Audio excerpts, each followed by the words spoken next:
Hi everyone, welcome back to Aspergers from the Inside. You're here with Paul. So it's been a really big week for me this week. You might have seen the Autism Explained online summit that was on this week. So my reflection on this week is the question of what do you do to get through when times are really tough, when you've got a lot of work to do or a lot of things that you have to do that you don't want to do or that don't come naturally or that are particularly difficult for you to do. How do you find the motivation and the strength and the persistence to actually get through it and wake up every day and keep going and find some way to get through without burning out completely? So I've noticed that each person has their own kind of motivation style. Some things motivate me that would not motivate other people and vice versa. So my personal motivation style is a little bit different, a little bit hard to understand if you don't feel it as well. But I call my personal motivation goal the finish line. I need to know when I can stop. If I know when I can stop, then I can keep going and I can put my head down and close my eyes and just keep pushing until I get to that finish line. And then I know that once I take one step over that finish line, I can completely collapse and job is done and there'll be no more work to do at all. So I think that one of the reasons why that is such a big motivator for me is that a lot of tasks and a lot of things in general in life are just not all that pleasant to do. So let's take going to the gym, for example. Some people enjoy going to the gym or going for a run or working out or things like that. I trained up for a half marathon a few years ago, and it was absolute agony every second I was out there running. There was no point where it clicked over to, oh, this is actually enjoyable. Every second I was out there doing the training and doing the actual run at the end, it wasn't pleasant.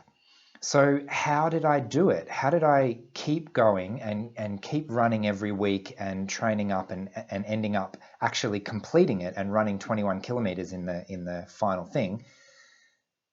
The only way I can do that is by saying, this is the finish line. Eventually, you'll be able to stop. I remember I even gave this advice to a friend of mine whose son was taking piano lessons, and he didn't want to do them properly. He just didn't really have much motivation. And I suggested, tell him when he can stop, even if it's years away. When you get to grade 8 or something, when you eventually get there, you'll be able to stop. All of a sudden, I've got a huge amount of motivation to work hard and to work productively and do things properly in order to get to that finish line as soon as possible, because I know as soon as I get to the finish line, I can stop. So that's a bit strange for some people to try and understand, because a lot of people are motivated by rewards or disincentives. So punishing me doesn't help. If I feel punished, I might as well just give up, because what's the point in even trying? And rewards don't always motivate me a lot either, because what I really want is just to stop having to do whatever it is that I don't want to do.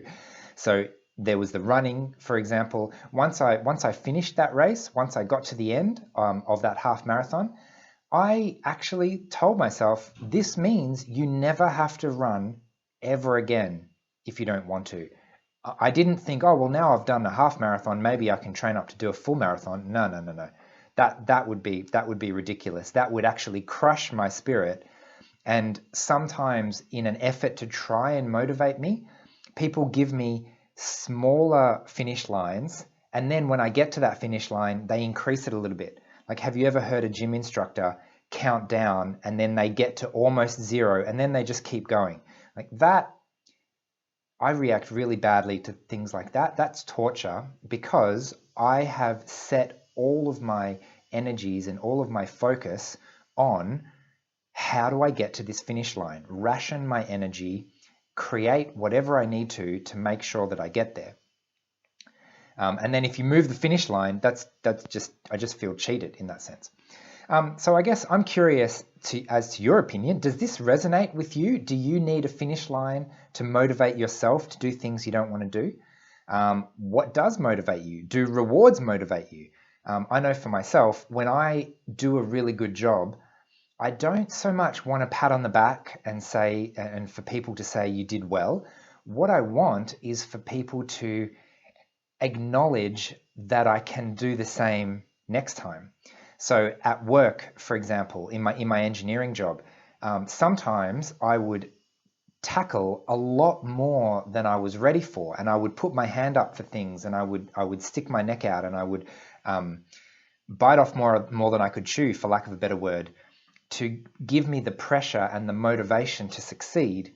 And then when I did well, what I wanted from people is the acknowledgement and the respect that I can do this. I am capable of this. So please trust me with things like this in the future. If I say that I can do it, let me do it, because I can actually succeed if it's something that I'm really motivated to do. Funnily enough, that particular dynamic meant that for a lot of my life, I was essentially bluffing. I was essentially ignoring whether or not I was ready for a challenge. I would just put my hand up and say, give me a shot. I don't care if I've got a 1 in 100 chance of actually succeeding. I want to aim really, really, really high and try and do things even before I was ready. And a lot of the time this was misunderstood as arrogance, because I would say I'm ready to do something, say I'm ready for a challenge, when I clearly haven't done the preparation. I haven't done my homework, and I say, let's do the test anyway. Or, I'm a first year engineering student, and I'm trying to act as if I've had 10 years of experience.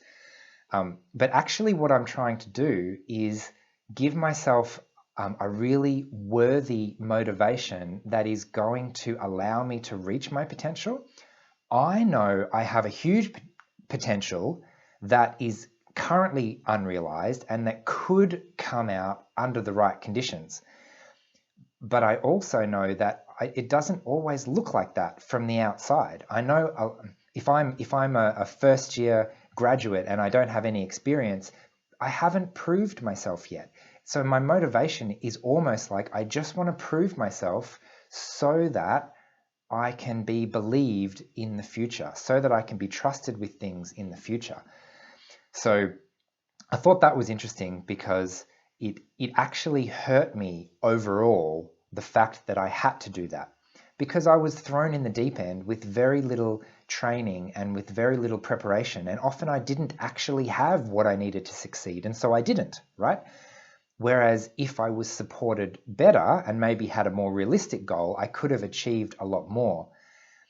But I felt that without talking myself up, without kind of bluffing that I had everything together, even though I actually had no idea what was going on, I felt like I wouldn't be given the opportunity to learn if I didn't kind of pretend that I already knew the answer. Because I backed myself. I knew that I learned very quickly, and I knew that if I got thrown in the deep end, I would rapidly pick up all of the skills and all of the information that I needed to do the job. But it wasn't a healthy situation to be forced to bluff, for lack of a better word, to be forced to pretend that I already know something that I'm planning on learning very quickly when I get in there. So fortunately, that doesn't happen so much these days. Now that I've started to build a reputation online, for example, now that I've got a blog, now that generally the people that I interact with have already seen my work to some degree, that makes it a lot easier in that regard, because I don't have to try and convince someone of my potential to do a good job in the thing that I'm good at. And I think this goes back to the uneven skill set that pretty much all of us have if you're autistic. It's really hard to convince somebody that the one thing that I'm really good at, I'm actually probably better than you can imagine at that one thing. It doesn't mean that I'm boasting. It doesn't mean that I'm arrogant. It doesn't mean that I'm also good at all the rest of the things. In fact, I probably need a significant amount of help with some of the other things. But the one thing that I can do, I should be trusted with that. Anyway, I'm not even sure I'm on the same topic as I started. Where I started was around motivation and the observation that I find even when things are something that I want to do, it's not actually pleasant to do the hard work to actually get there. So for me, ironically, the thing that will motivate me to do something is the promise that I won't have to do it when it's done. So I'm interested to hear what your own motivational strategies are. How do you get yourself to do the things that you don't naturally want to do? So we might leave it there, but thanks for watching, and I'll see you next week. Bye.